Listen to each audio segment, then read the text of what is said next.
103 point को छोड़कर वो केवल अपनी राजनीतिक चमकाने के लिए और लोगों को डराने के लिए कलेक्टर की उपस्थिति में बाकी सब लोगों को डरा रहे हो। तो जितने भी समस्याएं उनका निराकरण के लिए हम शिविर लगा रहे हैं, उस शिविरों की मजाक उड़ा रहे थे। छिछली राजनीतिक करने के लिए उन्होंने जो विषय को बढ़ाया, वो बोले कि यार ये शिविर क्यों लगा रहे, उसका पैसा कहाँ से आ रहा है, टेंट कहाँ से आ रहा है। कहने लगे साहब मैं अध्यक्ष हूँ, मैं ये कर दूंगा। तो आप नहीं कर सकते। नमस्कार, स्वागत है आप सभी का अपडेट इंडिया में। मैं आपके साथ प्रिया बंसल। इस वक्त मेरे साथ स्टूडियो में मौजूद है उदयपुर से सांसद मन्नालाल रावत। सबसे पहले तो सर आपका बहुत बहुत स्वागत है अपडेट इंडिया में। थैंक यू और सभी दर्शकों को प्रणाम मेरा।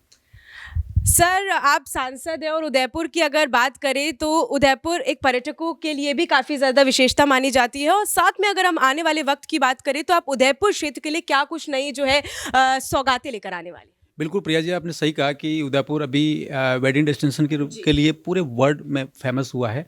मुझे लगता है कि पूरे एशिया के अगर पर्यटक स्थलों की सूची बनाए तो उदयपुर टॉप में ही आता है।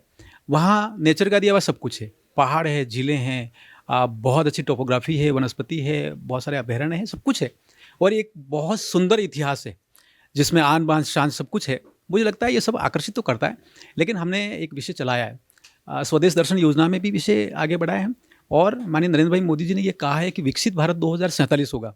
तो हमारा आग्रह ये है कि उदयपुर जब विकसित होगा तो क्या क्या चीज़ें होनी चाहिए। तो वहाँ इंफ्रास्ट्रक्चर को लेकर सबसे पहले तो एयरपोर्ट बहुत जल्दी बने और उसका जो एक्सटेंशन है वो जल्दी पूरा हो, लेकिन नाइट की फ्लाइट्स भी मिले, ये एक बड़ा विषय है।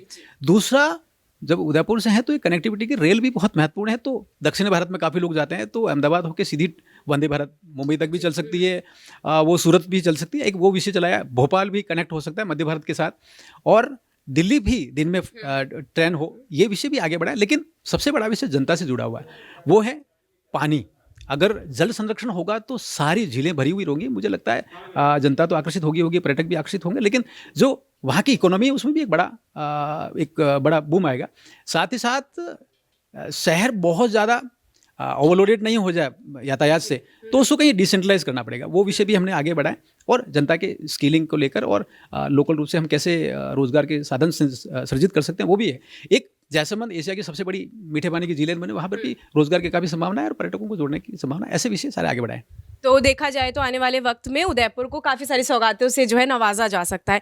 जैसा कि आप आदिवासी बेल्ट से आते हैं सर, और वहाँ के सांसद भी हैं। अभी हाल फिलहाल में एक सोशल मीडिया पर वीडियो काफ़ी तेज़ी से वायरल हुआ था, जिसमें राजकुमार रोज जो वहाँ बीएपी के सांसद हैं और बीएपी से सांसद हैं और डूंगरपुर बांसवाड़ा से आते हैं। तो इस तरीके का वो पूरा वीडियो सोशल मीडिया पर वायरल हुआ। काफ़ी ज़्यादा उसके ऊपर जो है टिप्पणी भी दी गई थी कि कुछ बहस हुई थी, अनातनी हुई थी। क्या कुछ पूरा मामला था? देखिए प्रिया जी, नरेंद्र मोदी जी की सरकार ने एक दिशा बैठक का गठन किया है, और दिशा बैठक में एक स्वाभाविक रूप से अगर कोई सांसद है तो वो वहाँ को रिप्रेजेंट करेगा, वो अध्यक्ष के रूप में रहेगा, और बाकी जो सांसद हैं वो सह अध्यक्ष के रूप में। तो हम उस बैठक में सह अध्यक्ष के रूप में बैठे थे, तो ध्यान में आया कि नरेंद्र मोदी जी ने उस आदेश में ये कहा कि ये 103 योजना है, इस पर चर्चा करनी, और धरातल पर उन योजनाओं को कैसे उतारें उसकी चर्चा करनी है, अधिकारियों से आइडिया लेना है, कहीं कोई बाधा है तो वो पॉइंट देना है। लेकिन आप देखेंगे कि उन 103 पॉइंट को छोड़कर वो केवल अपनी राजनीतिक चमकाने के लिए और लोगों को डराने के लिए, मैंने देखा कलेक्टर की उपस्थिति में जिस प्रकार से अधिकारियों को डराया जा रहा था, ये भी अपने आप में चिंतनीय विषय था कि आप कलेक्टर की उपस्थिति में बाकी सब लोगों को डरा रहे हो। आप ये पूछ रहे हो कि टेंडर कितने का हुआ, ठेकेदार कौन है, पेमेंट कैसे होता है। मुझे लगता है ये पूरा इंटेंशन खराब है। दूसरा, राज्य सरकार के शिविर चल रहे हैं, और राज्य सरकार के शिविर में ये कहा है कि लोगों की, जनता का जो जितने भी समस्याएं हैं उनका निराकरण के लिए हम शिविर लगा रहे हैं। उस शिविरों की मजाक उड़ा रहे थे। वो बोले कि यार ये शिविर क्यों लगा रहे, उसका पैसा कहाँ से आ रहा है, टेंट कहाँ से आ रहा है।